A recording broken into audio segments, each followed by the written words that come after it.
नमस्कार, स्वागत है आपका सुनो कहानी में। आज हम आपको सुनाने जा रहे हैं प्रेमचंद जी की एक विख्यात कहानी, जिसका शीर्षक है पूस की रात।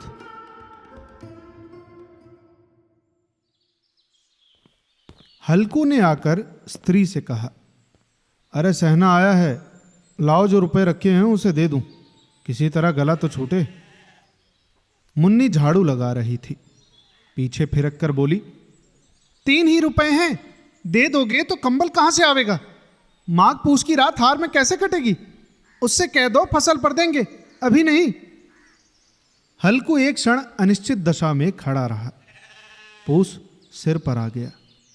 कम्बल के बिना हार में रात को वो किसी तरह नहीं जा सकता, मगर सहना मानेगा नहीं, घुड़कियां जमावेगा, गालियां देगा। बला से जाड़ों में मरेंगे, बला तो सिर से टल जाएगी। ये सोचता हुआ वह अपना भारी भरकम डील लिए हुए, जो कि उसके नाम को झूठ सिद्ध करता था, स्त्री के समीप आ गया और खुशामद करके बोला, अरे ला दे दे, गला तो छूटेगा, कम्बल के लिए कोई दूसरा उपाय सोचूंगा। यहां कम्बल का अर्थ है कंबल। मुन्नी उसके पास से दूर हट गई और आंखें तरेरती हुई बोली, हाँ, कर चुके दूसरा उपाय, जरा सुनो तो कौन उपाय करोगे? कोई खैरात में देगा कंबल? न जाने कितना बाकी है जो किसी तरह चुकने ही नहीं आता। मैं कहती हूं तुम क्यों नहीं छोड़ देते खेती? मर काम करो, उपज हो तो बाकी दे दो। चलो छुट्टी हुई, बाकी चुकाने के लिए तो हमारा जन्म हुआ है ना, और फिर पेट के लिए मजूरी करो। ऐसी खेती से बाज आए, मैं रुपए न दूंगी, कतई न दूंगी। इस पर हल्कू उदास होकर बोला, तो क्या अब गाली खाऊं? मुन्नी ने तड़प कर कहा, गाली क्यों देगा? क्या उसका राज है? मगर यह कहने के साथ ही उसकी तनी हुई भौहें ढीली पड़ गईं। हल्कू के उस वाक्य में जो कठोर सत्य था, वो मानो एक भीषण जंतु की भांति उसे घूर रहा था। उसने जाकर आले पर से रुपए निकाले और लाकर हल्कू के हाथ पर रख दिए। फिर बोली, तुम छोड़ दो अब किसे खेती, मजूरी में सुख से एक रोटी खाने को तो मिलेगी, किसी की धौंस तो ना रहेगी। अच्छी खेती है, मजूरी करके लाओ, वो भी उसी में झोंक दो, उस पर से धौंस अलग। हल्कू ने रुपए लिए और इस तरह बाहर चला मानो अपना हृदय निकालकर देने जा रहा हो। उसने मजूरी से एक एक पैसा काटकर 3 रुपए कम्बल के लिए जमा किए थे। वो आज निकले जा रहे थे। एक एक पग के साथ उसका मस्तक अपनी दीनता के भार से दबा जा रहा था। पूस की अंधेरी रात, आकाश पर तारे ठिठुरते हुए मालूम हो रहे थे। खाट के नीचे उसका संगी कुत्ता जबरा पेट में मुंह डाले सर्दी से कूं कूं कर रहा था। 2 में से एक को भी नींद ना आती थी। हल्कू ने घुटनियों को गर्दन में चिपकाते हुए कहा, क्यों जबरा, जाड़ा लगता है? जब कह रहा था घर पर पुआल पर लेटा रहे तो यहाँ क्या लेने आए थे? अब खाओ ठंड, मैं क्या करूं? जानते थे मैं यहाँ हलवा पूरी खाने आ रहा हूं, दौड़े दौड़े आगे चले आए, अब रो नानी के नाम को। जबरा ने पड़े पड़े दुम हिलाई और अपनी कूं को दीर्घ बनाता हुआ एक बार जमहाई लेकर चुप हो गया। उसकी श्वान बुद्धि ने शायद ताड़ लिया कि स्वामी को मेरी कूं से नींद नहीं आ रही। हल्कू ने हाथ निकालकर जबरा की ठंडी पीठ सहलाते हुए कहा, कल से मत आना मेरे साथ, नहीं तो ठंडे हो जाओगे। ये रांड पछुआ न जाने कहां से बर्फ लिए आ रही है। उठूं फिर एक चीलम भरूं, किसी तरह रात तो कटे। 8 चीलम तो पी चुका। ये खेती का मजा है, और एक एक भगवान ऐसे पड़े हैं जिनके पास जाड़ा जाए तो गर्मी से घबरा कर भागे। मोटे मोटे गद्दे, लिहाफ, कम्बल, मजाल है जाड़े का गुजर हो जाए। तकदीर की खूबी है जबरा, मजूरी हम करें और मजा दूसरा लूटे। हल्कू उठा और गड्ढे में से जरा सी आंच निकालकर चीलम भरी। जबरा भी उठ बैठा।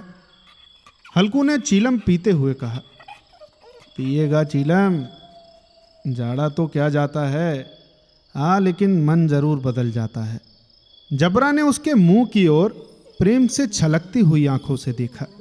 हल्कू ने कहा, आज और जाड़ा खा ले, कल से मैं यहाँ पुआल बिछा दूंगा, उसी में घुसकर बैठना, तब जाड़ा न लगेगा। जबरा ने अपने पंजे उसकी घुटनियों पर रख दिए और उसके मुंह के पास अपना मुंह ले गया।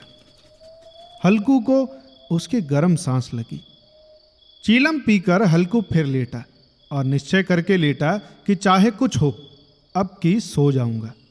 पर एक ही क्षण में उसके हृदय में कंपन होने लगा। कभी इस करवट लेटता तो कभी उस करवट, पर जाड़ा किसी पिशाच की भांति उसकी छाती को दबाए हुए था।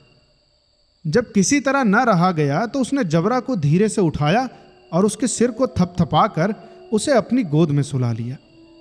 कुत्ते की देह से जाने कैसी दुर्गंध आ रही थी, पर वो उसे अपनी गोद से लिपटाए हुए ऐसे सुख का अनुभव कर रहा था जो इधर महीने से उसे न मिला था।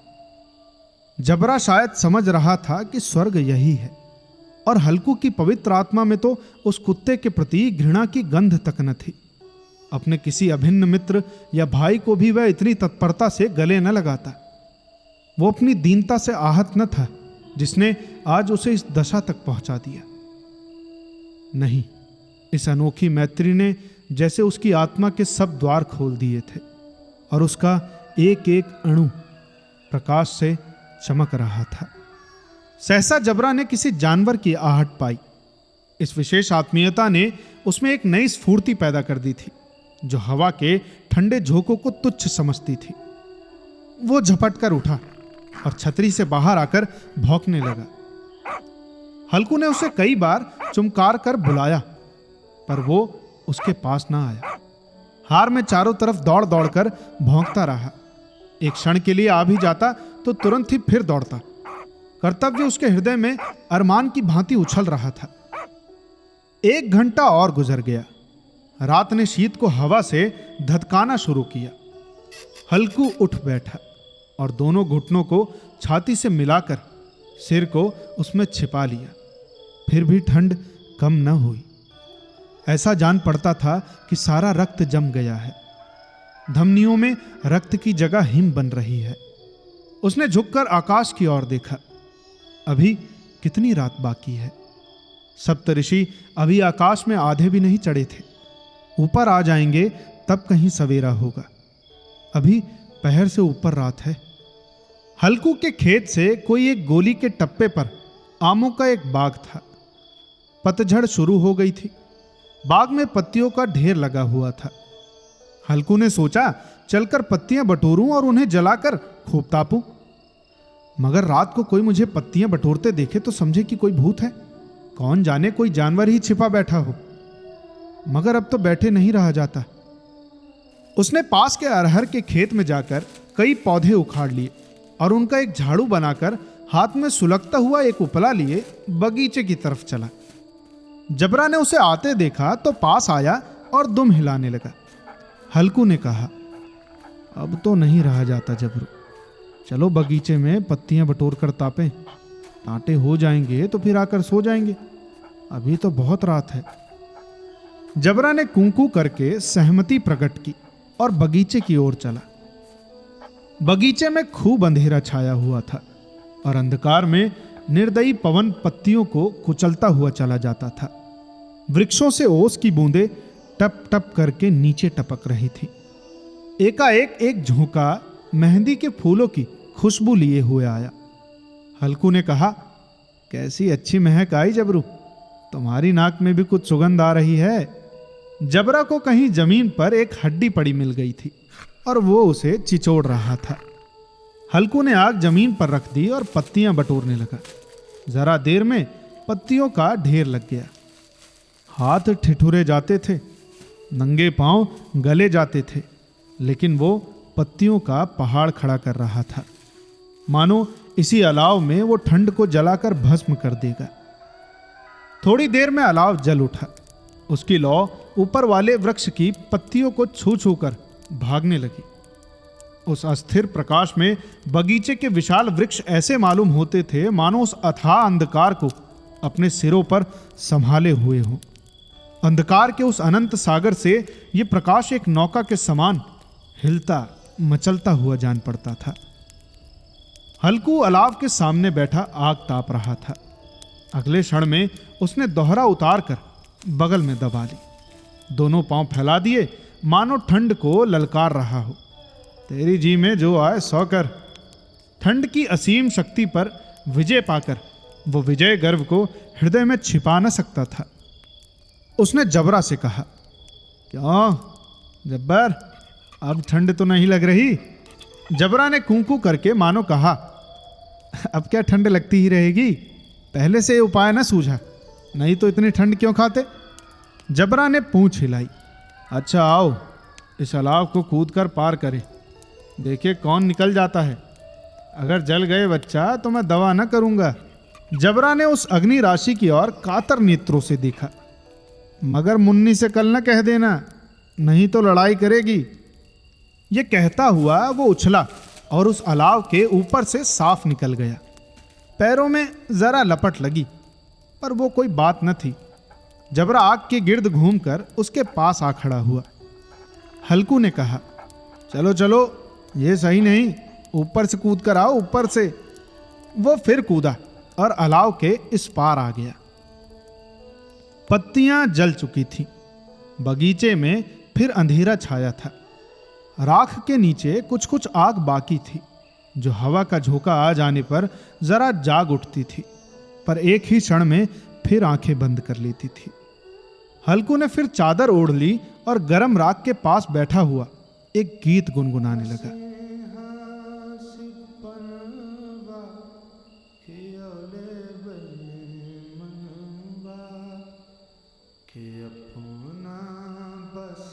उसके बदन में गर्मी आ गई थी, पर ज्यों-ज्यों शीत बढ़ती जाती थी उसे आलस से दबाए लेता था। जबरा जोर से भौंक कर खेत की ओर भागा। हल्कू को ऐसा मालूम हुआ कि जानवरों का एक झुंड उसके खेत में आया है। शायद नील गायों का झुंड था। उनके कूदने दौड़ने की आवाजें साफ कानों में आ रही थी। फिर ऐसा मालूम हुआ कि खेत में चर रही हैं। उनके चबाने की आवाज चर चर करके सुनाई देने लगी। मगर तभी उसने दिल में कहा, नहीं, जबरा के होते कोई जानवर खेत में नहीं आ सकता। नोच ही डाले, मुझे भ्रम हो रहा है। देखो कहाँ, अब तो कुछ नहीं सुनाई देता। मुझे तो लगता है कोई धोखा हुआ। उसने जोर से आवाज लगाई, जबरा, ए जबरा। जबरा भूंकता रहा, लेकिन उसके पास ना आया। फिर खेत के चरे जाने की आहट मिली। अब वह अपने को धोखा न दे सका। उसे अपनी जगह से हिलना जरा जहर लग रहा था। कैसा दंदाया हुआ बैठा था। इस जाड़े पाले में खेत में जाना, जानवरों के पीछे दौड़ना उसे असहनीय जान पड़ा। इसी वजह से वो अपनी जगह से न हिला। उसने फिर जोर से आवाज लगाई, लेहो लेहो लेहो। जबरा फिर भौंक उठा। जानवर खेत चर रहे थे। फसल तैयार है। कैसी अच्छी खेती थी, पर ये दुष्ट उसका सर्वनाश किए डालते हैं। हल्कू पक्का इरादा करके उठा और 2-3 कदम चला, पर एकाएक हवा का ऐसा ठंडा चुभने वाला बिच्छू के डंक सा एक झोंका लगा कि वह फिर बुझते हुए अलाव के पास आ बैठा और राख को कुरेद कर अपनी ठंडी देह को गरमाने लगा। जबरा अपना गला फाड़े डालता था। नीलगाय खेत का सफाया किए डालती थी और हल्कू गरम राख के पास शांत बैठा हुआ था। अकर्मण्यता ने उसे रस्सियों की भांति उसे चारों तरफ से जकड़ रखा था। उसी राख के पास गरम जमीन पर वो चादर ओढ़कर सो गया।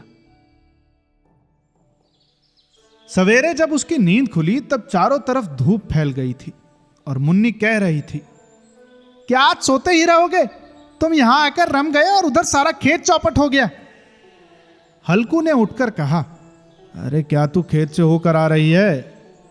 मुन्नी बोली, हां, सारे खेत का सत्यानाश हो गया। भला ऐसा भी कोई सोता है? तुम्हारे यहां आखिर मड़ैया डालने से क्या फायदा हुआ? हल्कू ने बहाना किया, मैं मरते मरते बचा हूं और तुझे अपने खेत की पड़ी है। कल रात पेट में ऐसा दर्द हुआ कि मैं ही जानता हूं। दोनों फिर खेत के डांड पर आए। देखा सारा खेत रौंदा पड़ा हुआ है। और जबरा मड़ैया के नीचे चित लेटा है, मानो प्राण ही न हो। दोनों खेत की दशा देख रहे थे। मुन्नी के मुख पर उदासी छाई हुई थी, पर हल्कू प्रसन्न था। मुन्नी ने चिंतित होकर कहा, अब तो मजूरी करके ही माल गुजारी भरनी पड़ेगी। मगर हल्कू ने प्रसन्न मुख से कहा, चलो रात को ठंड में कम से कम यहां तो न सोना पड़ेगा। तो कैसी लगी आपको ये कहानी? हमें कमेंट में जरूर बताइए। मिलते हैं आपसे अगली कहानी में। धन्यवाद।